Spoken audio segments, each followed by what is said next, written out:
Faqad qala Allah Ta'ala fil kitabil karim ba'da a'udzubillahi minasyaitonir rajim. Bismillahirrahmanirrahim.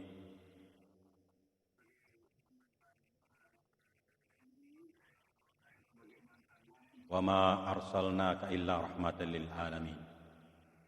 Salawat dan salam senantiasa kita haturkan kepada junjungan kita Nabi besar Muhammad sallallahu alaihi wasallam beserta seluruh keluarga dan sahabat beliau, dan mudah-mudahan kita semua yang hadir secara offline maupun online menjadi pengikut setia dari baginda Rasulullah sallallahu alaihi wasallam hingga akhir zaman. Alhamdulillah, hadirin yang dirahmati Allah Subhanahu wa taala, pada malam hari ini kita bisa melanjutkan Gema Ramadan yang dilaksanakan oleh Majelis Nasional Kahmi. Ini merupakan putaran yang kelima dengan tema puasa, keadaban individu dan sosial. Dan insya Allah selaku narasumber kita atau penceramah kita pada malam hari ini adalah Profesor Dr. Az-Zumardi Azra, Universitas Islam Negeri Jakarta. Baik. Hadir di tengah-tengah kita Bang Dr. Insinyur Akbar Tanjung selaku penasehat Majelis Nasional Kahmi, juga Sekretaris Jenderal Majelis Nasional Kahmi. Untuk mengawali acara kita pada malam hari ini, kami mengundang Bang Sekjen Majelis Nasional Kahmi untuk memberikan sepatah dua patah kata. Kepada beliau dipersilakan.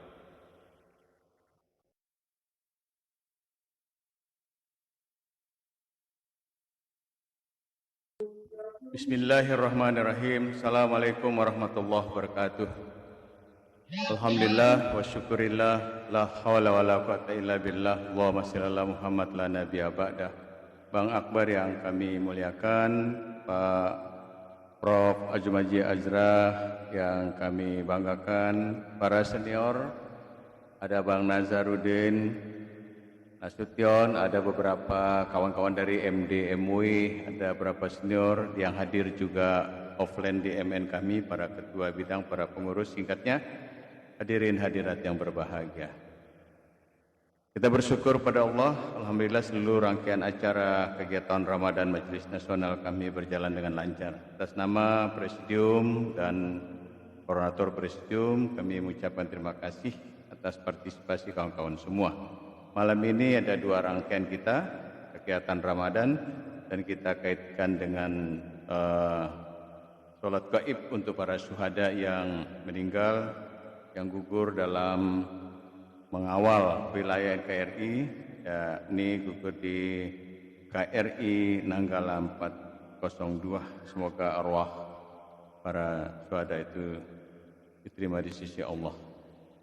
Melalui kegiatan ini, terus terang kita berharap solidaritas, semangat, kesadaran akan tanggung jawab organisatoris semakin kita tingkatkan, karena dalam beberapa minggu ke depan sampai sesudah Lebaran nanti kegiatan konsolidasi semakin meningkat, pelantikan, musyawarah dan sebagainya, sampai dalam perjalanan persiapan Munas yang akan datang.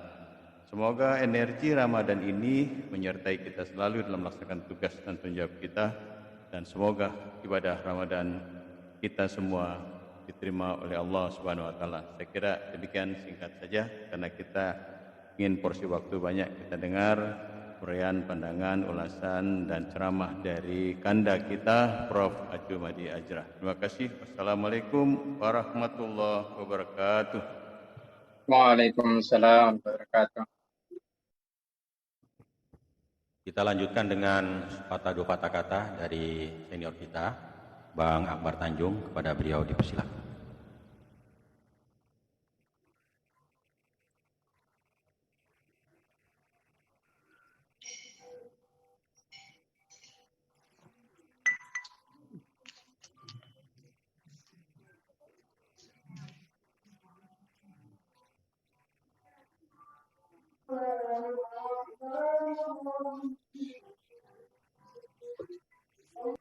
Bismillahirrahmanirrahim. Assalamualaikum warahmatullahi wabarakatuh. Waalaikumsalam. Alhamdulillah Rabbil Alamin. Wassalatu wassalamu ala asrafil anbiya'i wal mursalin Sayyidina Muhammadin wa ala alihi wa sahbihi ajma'in, amma ba'du. Yang kita hormati penceramah kita pada malam hari ini, yaitu Profesor Azumardi Azra, Guru Besar Universitas Islam Negeri, yang sangat juga kita hormati dan bahkan juga kita kagumi karena intelektualitas beliau, intelektualitas yang patut kita apresiasi. Saya termasuk salah seorang pembaca tulisan-tulisan beliau, terutama yang berkaitan dengan keislaman, keindonesiaan, dan juga tentunya kemasyarakatan. Keislaman yang beliau selalu sampaikan dalam tulisan-tulisan beliau mengingat saya kepada tokoh kita almarhum Nurholis Majid, dan tidak lain adalah Islam yang inklusif, Islam yang terbuka, Islam yang toleran, Islam yang moderat, wasatiyah, Islam yang juga berorientasi kepada kemajuan, serta Islam menghormati, menyembuhkan keanekaragaman bangsa kita, sebagaimana yang termaktub di surat Al-Hujurat, Ya ayuhan nas, inna khalaqnakum min dzakarin wa unsa wa ja'alnakum syu'uban wa qabaila lita'arafu inna akramakum indallahi atqakum. Oleh karena itu saya mengajak kita semuanya, rekan-rekan dari Presidium kami nasional, anak adik-adik juga dari HMI, dan juga rekan-rekan warga kami yang hadir pada malam hari ini, marilah kita ikuti dan seksama ceramah beliau yang saya yakini pasti akan mendapatkan banyak hal yang kita peroleh dari ceramah yang akan disampaikan oleh beliau. Kita sangat memberikan apresiasi kepada beliau. Kita doakan semoga beliau tetap mempunyai peranan yang besar, memberikan pemikiran-pemikiran yang terkait dengan soal keislaman, keindonesiaan, dan juga kemajuan. Terima kasih. Billahi taufiq wal hidayah. Wassalamualaikum warahmatullahi wabarakatuh. Waalaikumsalam warahmatullahi wabarakatuh.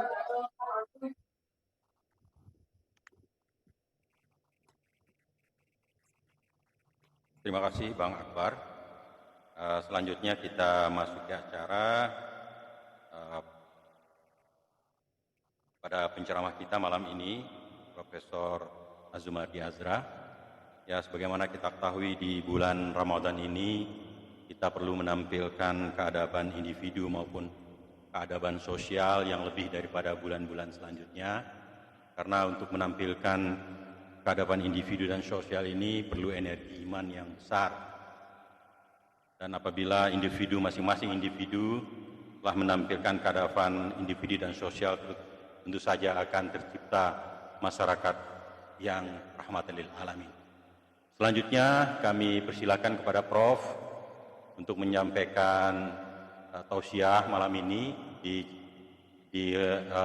meeting room. Sudah hadir 25 orang, dan di kami alhamdulillah sudah hadir juga sekitar 30 orang. Silakan kepada Prof. Baik, terima kasih. Bismillahirrahmanirrahim. Assalamualaikum warahmatullahi wabarakatuh. Waalaikumsalam warahmatullahi wabarakatuh. Alhamdulillahilladzi khalaqa ramadana mubarakan lil mu'minin. Asyhadu an la ilaha illallah wahdahu la syarikalah wa asyhadu anna Muhammadan abduhu wa rasuluhu la nabiyya ba'dah. Qala Allah Ta'ala fil Qur'anil Karim, a'udzubillahi minasyaitonir rajim. Wa kadzalika ja'alnakum ummatan wasatan litakunu syuhada 'alan nas. Shadaqallahul azim. Yang terhormat kakanda kita yang kita hormati, kita cintai, Bang Akbar Tanjung, dan abang-abang yang lain. Tadi ada Bang Nazaruddin Nasution. Saya nggak melihat yang lain-lain juga, tapi ada pengurus Majelis Nasional Kahmi yang juga tentu saja kita sama-sama hormati, dan para hadirin hadirat. Saya nggak tahu hadirat Ibu Kohati ada nggak ini yang hadir ya. Pertama, marilah kita banyak-banyak bersyukur kehadirat Allah SWT, karena pertama-tama kita berada dalam keadaan sehat walafiat. Sementara kita juga tahu bahwa banyak sekali orang yang tidak sehat terkena virus ya, yang meningkat kembali baik di Jakarta maupun di tempat-tempat lain. Mudah-mudahan kita selalu terlindung lah dari segala penyakit, segala mara bahaya itu ya. Amin ya rabbal alamin. Salawat dan salam kita panjatkan kepada junjungan kita Nabi besar Muhammad SAW. Mudah-mudahan kita selalu juga selalu mengikut apa yang telah disampaikan oleh Rasulullah Muhammad SAW. Terima kasih kepada Bang Akbar tadi yang memberikan catatan-catatannya. Mudah-mudahan Bang Akbar dan Ibu Nina juga selalu sehat walafiat ya. Kita doakan, selalu kita doakan. Pada malam hari ini saya diminta untuk menyampaikan tausiah mengenai bulan ibadah puasa dalam kaitannya dengan keadaban individu dan keadaban sosial ya. Ini jadi, tapi saya mungkin nggak akan bicara panjang-panjang ya, nggak lama-lama, mungkin ya maksimal setengah jam lah paling lama. Yang pertama memang ibadah puasa ini sangat kaya dengan nilai-nilai yang sangat positif baik dalam kehidupan kehidupan individu, kehidupan bermasyarakat, kehidupan berumat, berbangsa dan bernegara ya. Termasuk nilai-nilai yang terkandung yang disebut sebagai keadaban, adab ya. Adab itu salah satu bahagian dari ajaran Islam yang sangat penting. Adab itu tumpang tindih dengan akhlak, tumpang tindih dengan akhlak.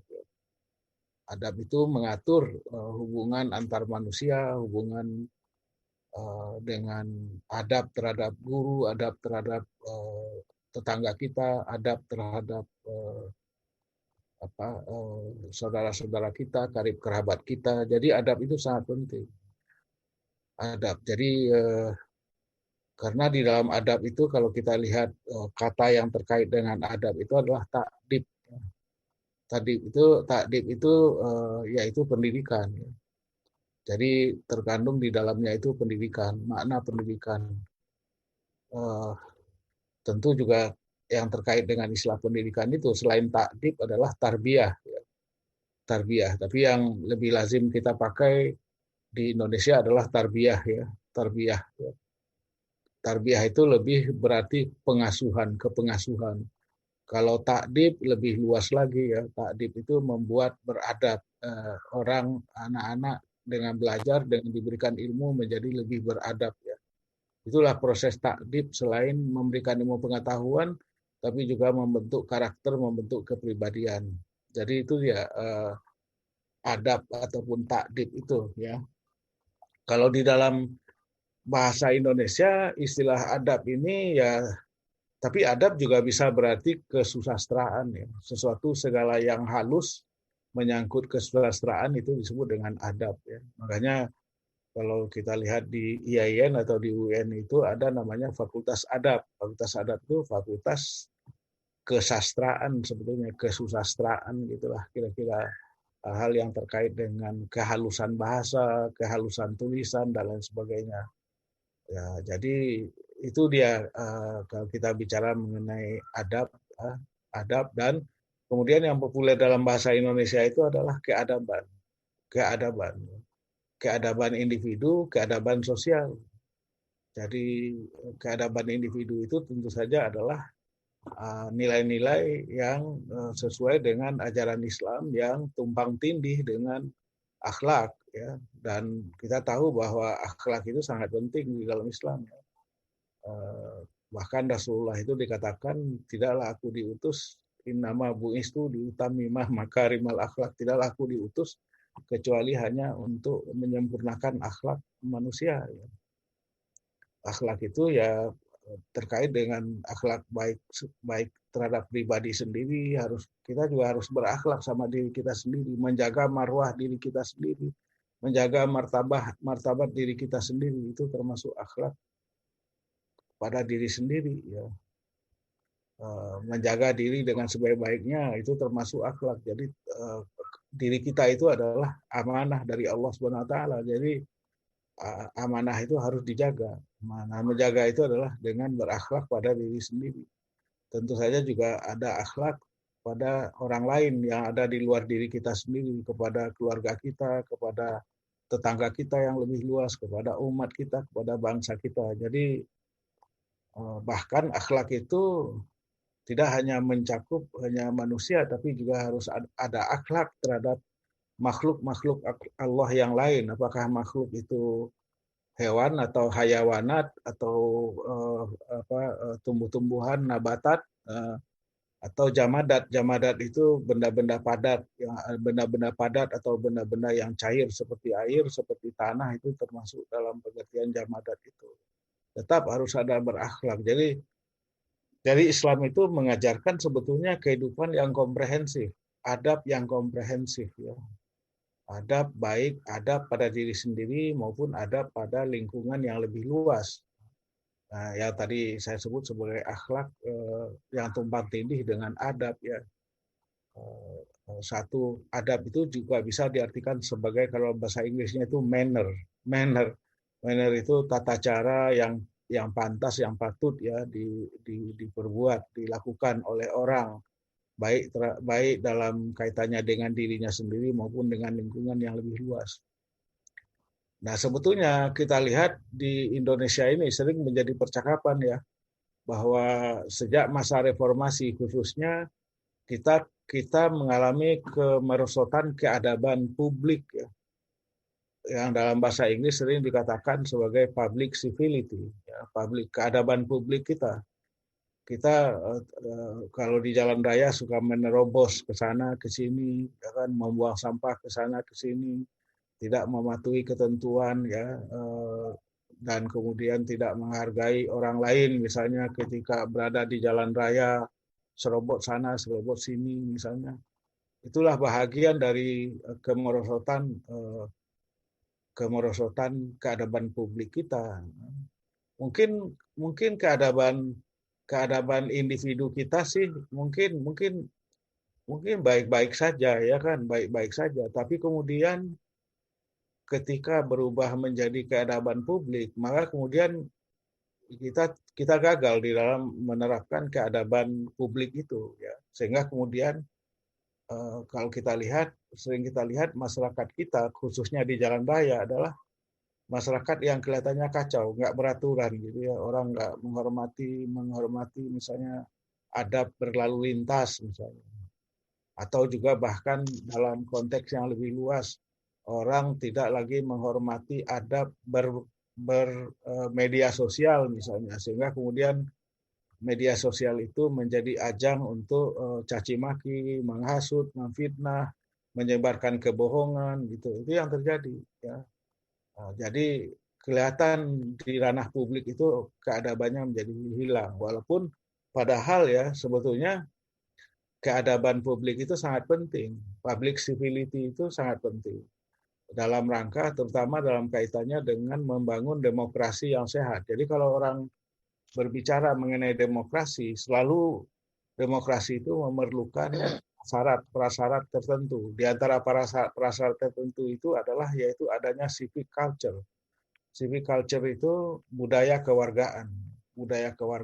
Yang kemudian dari budaya kewargaan itulah maka muncul yang disebut dengan civility, public civility, yaitu keadaban publik itu. Nah, civic culture itu saya kira banyak lembaga dan banyak lokus yang mengembangkan, membentuk, menanamkan public civility itu, menanamkan civic culture itu ditanamkan, terutama melalui organisasi ya. Jadi organisasi seperti HMI itu sangat penting di dalam menumbuhkan civic culture.